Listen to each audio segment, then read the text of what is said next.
The Great Tribulation, Revelation 6-19. The Great Tribulation is a key theme in biblical prophecy, especially in the book of Revelation, which describes a period of intense suffering, chaos, and judgment before the second coming of Jesus Christ.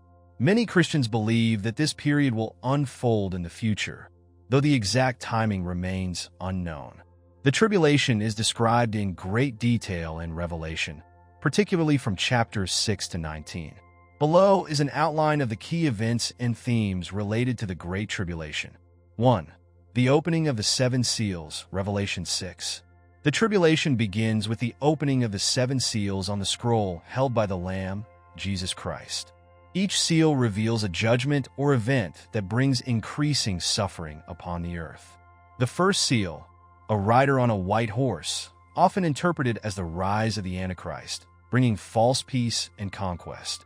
The second seal, a rider on a red horse, symbolizing war and bloodshed. The third seal, a rider on a black horse, representing famine and economic hardship. The fourth seal, a rider on a pale horse, symbolizing death, disease, and widespread destruction. The fifth seal, the souls of martyrs who were killed for their faith cry out for justice. Revelation 6 verses 9-11. The sixth seal, a great earthquake, the sun turning black, the moon turning red, stars falling from the sky, and other cosmic disturbances. Revelation 6 verses 12-17, signaling the severity of God's judgment. These events set the stage for the increasing chaos of the tribulation. 2. The sealing of 144,000 and the great multitude. Revelation 7.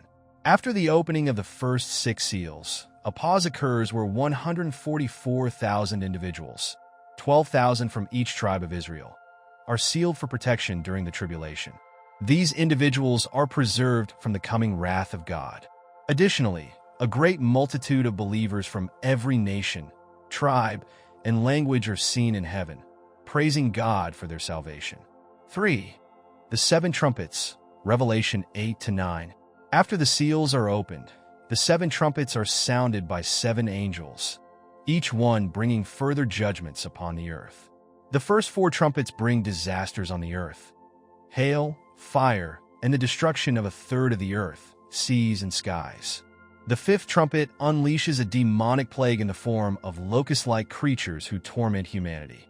The sixth trumpet brings the release of 4 angels bound at the Euphrates, who lead an army to kill a third of mankind. 4. The rise of the Antichrist and the false prophet, Revelation 13. One of the central figures of the Great Tribulation is the Antichrist, the beast, who will rise to power during this time. He is often depicted as a charismatic and powerful leader who deceives the world into following him. The Antichrist will establish a false system of worship and demand that people worship him and take his mark, the mark of the beast, on their hands or foreheads. Without this mark, people will not be able to buy or sell. Revelation 13 verses 16-18. Additionally, a false prophet, the second beast, will perform miracles to deceive people into worshiping the Antichrist. 5. The bowls of God's wrath. Revelation 16. The final judgment during the tribulation comes in the form of the 7 bowls of God's wrath, poured out on the earth by 7 angels. These plagues include: painful sores afflict those who have the mark of the beast. The sea turns to blood, killing all sea creatures.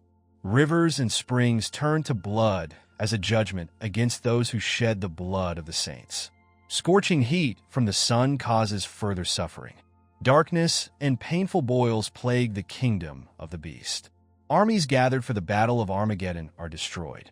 These plagues intensify the suffering and destruction already underway.